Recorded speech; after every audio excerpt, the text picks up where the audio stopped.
오늘 하나님의 말씀은 사도행전 2장 22절로 32절 말씀, 제목은 육체는 희망에 거하리니. 그리스 신화의 판도라 상자 이야기가 나옵니다. 이런 그림이죠. 판도라 상자. 뚜껑을 열자 온갖 재앙과 질병들이 온 세상에 퍼져 나옵니다. 놀라서 황급히 뚜껑을 닫았지만 그래도 다행히 남아있는 것이 희망이 있었습니다. 그래서 희망이 있다는 거예요. 다 세상에 질병이 나오고 사고가 나오는데, 그래서 학명의 호모 에스페란스라는 말은 희망하는 인간을 뜻합니다. 다른 것 다 날아갔지만 희망 끝까지 남았다는 거예요. 다 없어져도 희망만 남아있으면 인간은 존재 가치가 있다는 그런 뜻입니다. 희망이 라틴어 스페로스페라는 말은 나는 희망한다, 너도 희망하라, 그런 뜻이에요. 또 철학자 키케로도 둔 스피로스페로라는 말을 했는데, 이 말은 숨 쉬는 한 희망이 있다라는 뜻이에요. 이게 기독교로 해석하면 참 귀하게 해석이 돼요. 숨 쉬는 한은 희망이 있다. 숨 쉰다는 것은 뭐예요? 살아있다는 거 아닙니까? 그건 기도하는 한 희망이 있다. 그렇게 해석해도 무방합니다. 무엇보다 하나님 이렇게 말씀하시죠. 내게 희망을 주노니 너는 희망을 가지라. 죄악으로 인한 고난이든 훈련으로 인한 고난이든 희망 주시길 원하셔요. 봄을 이기는 겨울은 없습니다. 한번 따라 합시다. 한번 다 같이요. 봄을 이기는 겨울은 없다. 그렇죠. 아무리 겨울이 깊어도 봄이 오는데 겨울은 물러가죠. 하나님 주시는 희망을 이기는 절망은 없습니다. 예레미야 29장 11절을 가볼까요? 여호와의 말씀이니라. 너희를 향한 나의 생각을 내가 하나니 평안이요 재앙이 아니니라. 너에게 미래와 희망을 주는 것이니라. 아멘. 세계 2차 대전 중 추운 겨울 한 남자와 아들이 수용소에 갇혀 있었습니다. 추위와 배고픔으로 고통스러운 날이었죠. 아들이 펑펑 불었어요. 이때 아버지가 버터 한 조각을 진흙그릇에 넣고 심지에 꽂은지 불을 붙였습니다. 이런 그림이죠. 그리고는 사람은 밥을 먹지 않고도 3주를 살 수 있고 물을 마시지 않고도 3일을 버틸 수 있다. 그런데 희망이 없으면 단 하루도 살 수 없단다. 어둠을 밝히는 이 불이 우리에게 바로 희망이란다. 그렇게 가르쳐진 거예요. 오늘 본문은 사도 베드로께서 기독교 역사상 처음으로 한 설교입니다. 예수님 부활 후 40일 후 승천하시던 주님께서 약속하신 성령이 너에게 임하기 전에는 절대로 어디를 가지 말아라. 성령이 임하기를 기도하라. 그래서 120명의 성도들이 마가의 다락방에서 성령 강림을 기도를 하죠. 그리고 3절에 보니까 그랬잖아요. 불의 혀처럼 갈라진 것들이 저에게 보여 각 사람에게 임하였더니 각각 이제 불이 임한 거죠. 그렇습니다. 성령의 불이 바로 우리의 희망이에요. 이 불을 육체에 가지면은 그 육체는 절망에서 부활의 희망에 거하게 되죠. 베드로는 성령 강림 현상이 술에 취한 것이 아니고 성령의 임재로 신비한 영적 현상이라고 말씀합니다. 예수님의 보혈의 권세와 성령의 능력으로 모든 육체가 부활의 희망을 얻게 된 것입니다. 베드로의 이 설교를 듣는 무리들은 이 충격에 빠져가지고 그러죠. 37절에 보니까는 우리가 어찌할꼬. 베드로가 너희가 회개하여 각각 예수 그리스도 이름으로 침례를 받고 주의 삶을 얻으라. 그리하면 성령을 선물로 받으리니. 그날에 그 말씀을 받은 사람이 침례를 받음에 이날에 신동의 수가 3,000이나 더하더라. 그러니까는 12명의 제자, 그리고 120명, 5,000명, 500명, 그랬다가 이제 5,000명으로 3,000이 더 오는 거죠. 그러니 아주 계속해서 번성하는 거죠. 그러면 이제 첫 번째 예수님으로부터 이어지는 성령 강림이죠. 22절을 또 가볼까요? 이스라엘 사람들아 이 말을 들으라. 너희도 아는 바와 같이 하나님께서 나사렛 예수로 큰 권능과 기사와 표적을 너희 가운데서 베푸사 너희 앞에서 그를 증언하셨느니라. 이 내용을 보면은 예수님과 성령의 역사가 하나의 연속된 사건임을 알 수 있어요. 그래서 사도행전을 가리켜서 사도들이 행한 일에 대한 기록이라고 하고, 그리고 성령께서 역사하셨으므로 복음이 전파되었기 때문에 성령 행전이라고도 부릅니다. 더 정확히 보면은 예수 행전 2부고 1부는 복음서이고 2부가 바로 사도행전이 되는 거죠. 오순절에 성령이 임하셔서 성도들이 능력을 체험하고 방언으로 말하게 된 사건은 예수님이 승천한 후에도 계속 되는 일이죠. 오늘날도 똑같이 되는 거죠. 크게 두로 나누면은 첫째는 큰 권능과 기사와 표적이 나타나게 되었다. 예수님은 큰 권능과 기사와 표적을 통해서 자신이 하나님 보낸 메시아임을 밝히 지금 드러내고 있죠. 그러므로 예수님 모신 자들도 큰 권능과 기사와 표적을 나타낼 수 있는 거예요. 2장 43절 가볼까요? 사도들로 말미암아 기사와 표적이 많이 나타나나니, 그리고 예수님도 믿는 자들에게 이런 표적이 따르니 곧 저희가 내 이름으로 귀신을 쫓아내며, 예수님의 이름으로 질병은 치료되고 귀신은 쫓겨나게 돼 있는 거예요. 이 그림 보세요. 중풍병자 그냥 고쳐주시잖아요. 하나님 우리에게 이 어둠을 이길 수 있는 능력을 주셨어요. 이 능력을 우리가 체험하고 나타나야 합니다. 사도행전 3장에 일생은 안진뱅으로 살면서 성전 미문에 앉아 구걸하는 거지가 있었잖아요. 신경계열이 손상이 생겨서 지체마비가 되었는데 현대의학으로는 해결하지 못하는 불치의 병입니다. 이 병이 치료되려면 손상된 신경이 새롭게 창조되어야만 합니다. 모든 창조는 하나님의 은혜에서만 가능하죠. 일반적인 질병들은 의사에 치료되는 것처럼 하나님 말씀이 하실 수 있는 것이 바로 창조의 치유 능력이죠. 연약한 곳에 하나님이 창조 역사가 임하게 되면은 치유가 순식간에 일어나죠. 사람의 몸은 생명의 영이 성령에 관한 성전인 동시에 성령의 능력이 전달되는 파이프 역할을 합니다. 베드로는 구걸하는 안진뱅을 향해서 자신을 주목하라고 한 후 내게 있는 걸 내게 준다 하시면서 예수의 이름으로 오른손을 잡아 일으키죠. 벌떡 잡아 일으키는 거예요. 보세요, 그림. 벌떡 일어나죠. 얼마나 좋은지 막. 베드로 안에 거하던 생명의 성령의 법, 치유의 능력은 안진뱅이 몸에 유입이 되어서 끊어진 신경이 창조되어 있고 새로운 신경에 의해 자극받고 발과 발목과 근육과 인대가 힘을 얻어서 걷기도 하고 뛰기도 하면서 즉각적으로 치유가 일어났고 바로 성전으로 안으로 들어가서 하나님 참여하더라. 그래서 성경이 다 말씀하잖아요. 이렇게 하나님은 치료하세요. 오늘 똑같이 치료하시죠. 오른손을 잡아 일으키니 발과 발목이 곧 힘을 얻고 뛰어서서 걸으며 그들과 함께 성전으로 들어가면서 걷기도 하고 뛰기도 하며 하나님을 찬송했다. 두 번째는 사망의 고통에서 벗어나게 하죠. 사망의 고통에서 벗어나게 했다. 24절 가볼까요? 하나님께서 그를 사망의 고통에서 풀어 살리셨으니 이는 그가 사망에 매어 있을 수 없었음이라. 사망은 모든 인간들을 얽어매어 절대 빠져나갈 수 없도록 만드는 덫이지요. 덫. 이 길은 덫 기가 막히잖아요. 저기 사망의 덫이에요. 그러나 사망 권세를 이기신 예수 그리스도를 믿는 자는 이 사망의 고통에서 해방이 된 거예요. 로마서 8장 1절 가보면은 일사에 있는 자들에게는 결코 정죄함이 없나니 이는 그리스도 예수 안에 있는 생명의 성령의 법이 죄와 사망의 법에서 너를 해방하였습니다. 예수 안에서 참 자유가 있는 거예요. 예수 안에서 참 자유가 있다. 지금 이제 이게 뭐냐면 장례식장 아닙니까? 근데 지금 우리가 지금 보통 장례식장 이렇지 않죠. 안 믿는 자나 믿는 자나 다 해놓고 십자가만 이렇게 해놓고 뭐 이제 성도 암게 해놨죠. 근데 이거는 어딘지 기독교식으로 해놨대요. 가족들 뭐 이렇게 다 이렇게 이 기독교식이래. 요즘은 아직 이런 식으로 온대요. 요한복음 8장 31절 2절에 진리를 알지 진리가 너희를 자유케 하리라.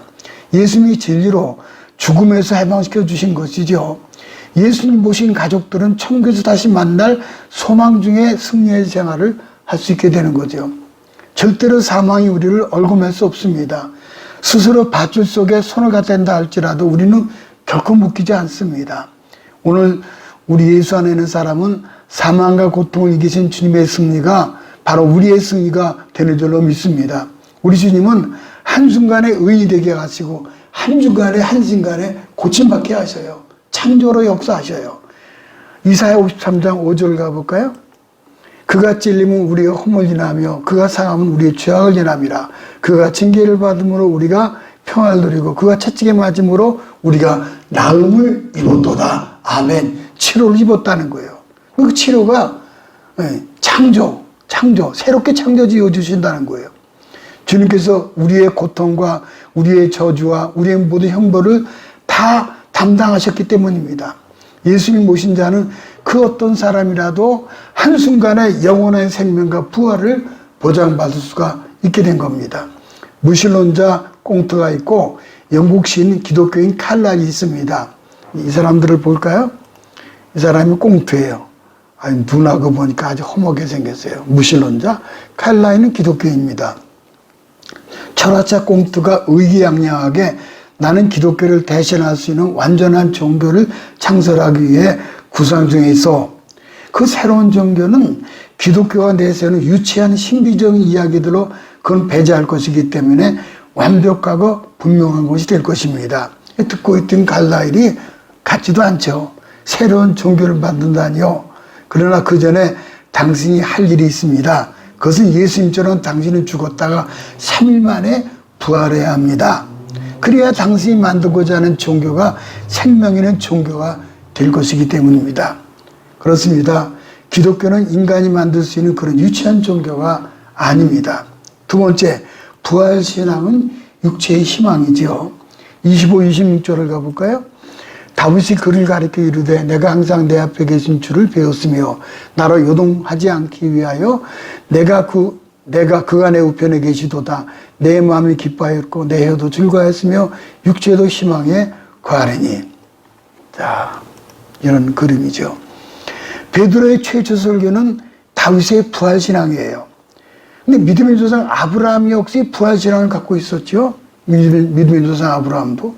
그는 아브라함 BC 2000년경에 살던 사람인데 자기 살아가는 외아들 이삭을 죽여 번제라고 바치라 했을 때 모리아산에서 아들 이삭을 바치고 순종합니다. 왜냐하면 하나님이 아들을 통해 수많은 후손들을 죽였다고 약속하셨는데 이 아들이 지금 죽으면은 하나님이 다시 살리실 것을 믿었기 때문이에요. 확실한 부활신앙을 아브라함은 가진 거죠. 근데 그로부터 1000년 후에 BC 1000년경에 살았던 다윗 역시 이 부활신앙을 갖고 있었던 겁니다.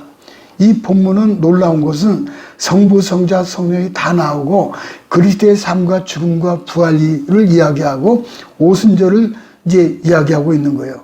구약 사건을 두 번이나 인용을 하고 우리에게 회개를 촉구하는 말씀을 선포한 겁니다. 이것은 사도 베드로가 개인적인 능력을 할 수가 없어요. 베드로가 다윗의 부활신앙을 예수님 부활신앙과 연결시키잖아요. 이런 지혜는 베드로에게 있는 게 아니죠. 베드로는 우리가 잘 알지만 그건 어부예요. 공부를 많이 하는 분이 아닙니다. 근데 이런 놀라운 영적으로 안목을 갖고 있다는 것은 바로 성령의 능력으로 된 거죠. 25절부터 28절 사이는 시편 16편 8절로 11절을 인용한 거죠. 다윗의 부활신앙 이야기를 어떻게 나타나고 있습니까? 자기 앞에 항상 예수님이 모시고 있다는 거예요. 항상 계신 분은 내가 뵙고 있고 모시고 예배하고 찬양하며 그랬어요. 또 그분이 내 우편에 계시다. 오른편이라는 말은 권능과 능력을 상징합니다.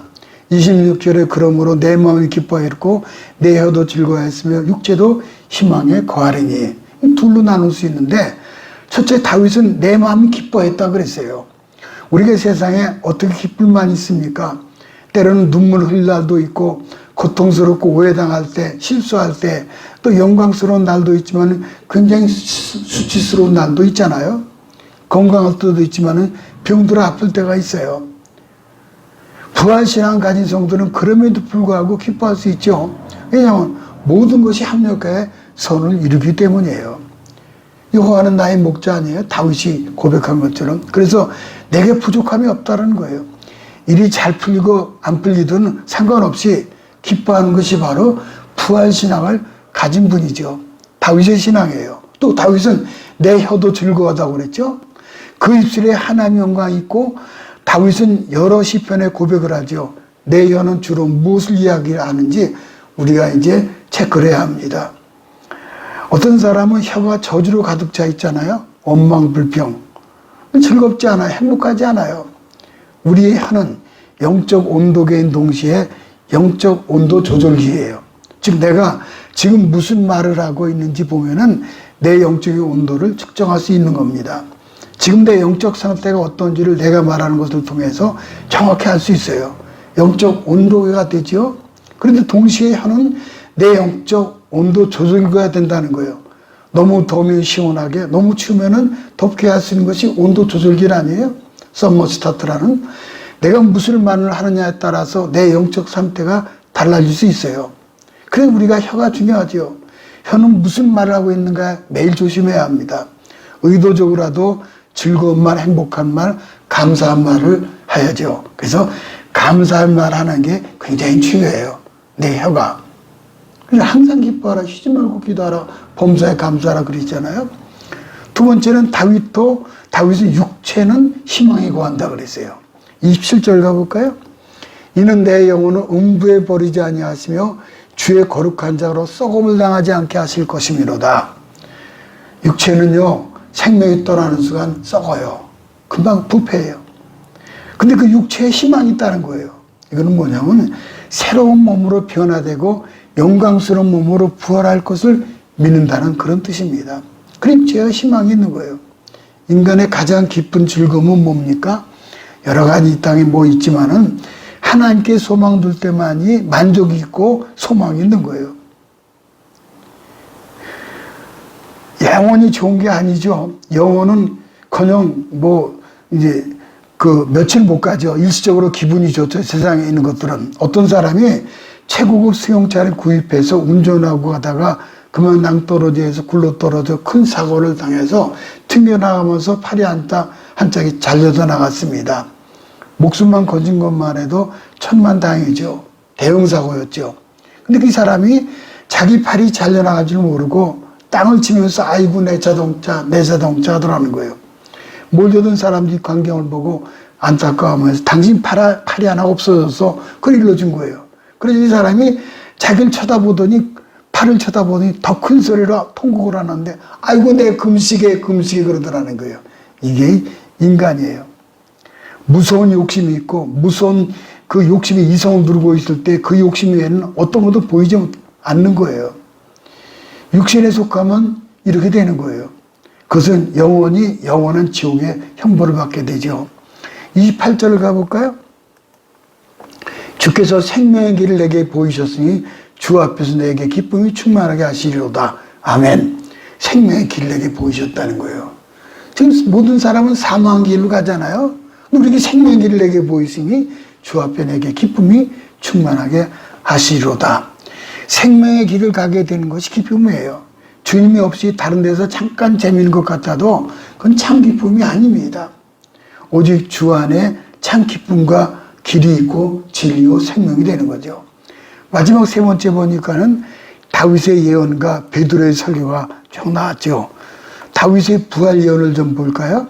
29절 31절에 보니까는 형제들아 내가 조상 다윗에 대하여 담대히 말할 수 있노니 다윗이 주어 장사되어 그 묘가 오늘까지 우리 중에 있도다. 그는 선지자라 미리 본 고로 그리스도의 부활을 말하되 그가 음부의 버림이 되지 않고 그의 육신이 썩음을 당하지 아니하시리라. 이 예수를 하나님이 살리신지라 우리가 다 이 일의 증인이로다. 다윗이 죽어서 장사되어서 묘지가 있습니다. 이제 일전에 이스라엘 성지를 순례를 가보니까는 다윗의 가묘가 있어요. 이제 다윗의 임시로 내놓은 그 묘지요. 이게 어디 있냐면은 사도 베드로가 예수님 부인하고 그래서 그 닭을 이렇게 만들어 놓은 건데 거기 들어가기 직전이 거기가 다윗의 묘지예요. 문이 이렇게 생겼어요. 이렇게 다윗의 묘 보면은 그래서 킹 다비드 톰부 이제 다윗의 묘다 가묘. 그 안에 들어가 보니까는 이렇게 관이 있어요. 옆에는 이제 뭐 오늘 본문 같은 경우 이런 거 써 있죠.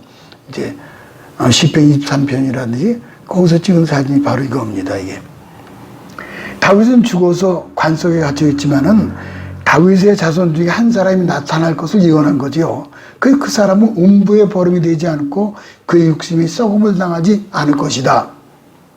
그는 메시아 예수 그리스도의 부활을 예언한 것이고 동시에 자신의 부활을 또 예언한 거예요. 그 예수 부활, 나의 부활이라는 거예요. 31절에 다윗이 미리 본 거라고 되어 있잖아요. 미리 보았다. 그렇게 그렇게 먼 과거에 살았던 다윗의 믿음의 눈으로 자기 시에서 날 메시아를 미리 보았다는 겁니다. 다윗은 자기 후손 오실 메시아의 부활을 미리 1000년 전에 본 거예요. 성령이 이렇게 역사하시고 믿음이 생기면 우리의 과거와 미래가 해석이 되는 거예요. 아, 그때 그래서 그랬구나. 이전에 하나님이 그래서 그때 그 일을 허락하셨구나. 지금 벌어지는 일도 그래서 지금 이런 일이 일어나고 있구나. 아, 이게 기도하는 거라구나. 아, 내가 이 땅에서도 한번 부활을 경험해 보는 거라구나. 이렇게 이제 해석이 되는 거예요. 또 앞으로도 이렇게 되겠구나는 성령의 역사로 인하여 믿음의 눈을 가질 때 이 모든 것이 해석이 되는 거예요. 다윗이 천년에 자기 후손 오실 그리스도의 부활을 미리 보았죠. 성령의 역사로 미리 본 거예요. 그 다음에는 베드로의 부활 설교를 볼까요? 32절 가볼까요? 이 예수를 하나님이 살리신지라 우리가 다 이래 증인이로다. 다윗이 미리 보았던 그리스도에 대해서 베드로는 하나님 말씀하신 대로 그분을 살려주셨고 우리가 다 이 일에 증인이다라고 선포하고 있습니다. 1000년 전에 다윗이 보았고 지금은 베드로가 1000년 후에 보고 있는 거예요. 얼마나 놀라워요. 또 BC 2000년 전에는 아브라함이 또 부활을 보았죠. 성령의 역사로 다윗이 예언한 사건을 베드로가 친히 목격하고 증인이 된 거죠. 베드로만 그런 게 아니죠. 우리도 예수님의 부활 증인이에요. 부활은 옛날뿐만 아니라 오늘 지금 일어나는 현재의 사건이에요. 그리고 나의 일이에요. 내일. 그게 내가 경험해야 되는 거예요. 내세의 부활은 당연하고 필요하면 금세에도 건강의 부활을 허락하시는 거예요. 우리가 잘 알잖아요. 나사로 무덤가로 가자. 그랬더니 죽으니 나흘이 되어서 냄새가 나나이다. 그러니까 내 말인 내가 믿으면 하나님의 영광을 보리라 하지 아니하느냐. 그때 마지막 날은 부활할 줄 아나이다. 마리아하고 마르다 그러잖아요. 그러나 내 말인 내가 믿으면 오늘날도 똑같이 이 사도들의 표적처럼 일어나는 거예요. 창조의 역사 나타나는 거예요. 할렐루야. 그 다음에는요, 여기 좀 볼까요? 34, 35절 볼까요? 다윗은 하늘에 올라가지 못하였으나 친히 말하여 이르되 주께서 내 주에게 말씀하시기를 내가 네 원수로 네 발등선 되기까지 너는 내 우편에 앉아 있으라 하셨도다 하였으니 여기서 주께서 내 주에게 앞에 주는 누구고 뒤에 내 주는 누군가요? 이것은 110편 12절에 나오는 말씀인데 주께서 내 주에게 말씀하시기라고 했을 때 첫 번째 주는 하나님 말하는 거예요. 또 두 번째 내 주는 예수를 얘기하는 거예요. 그래서 베드로가 결론 내린 거 아니에요? 이거 보세요. 이 성부, 성자, 성령이에요. 이건 성부 하나님, 성자 하나님, 성령 하나님 이렇게 셋이 내 우편에 앉았으라.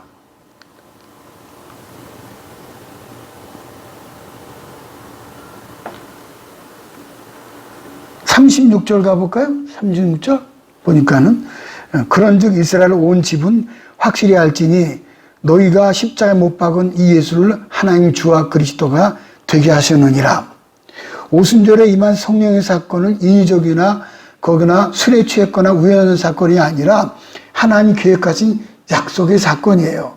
그 성령 사건의 주인공이자 핵심이자 성령의 모델은 바로 예수님이시죠. 예수 그리스도의 능력이 있는 삶, 십자가 부활, 그리고 이 부활의 기쁨과 감격의 승리와 축복이 바로 성령이 임재하는 겁니다.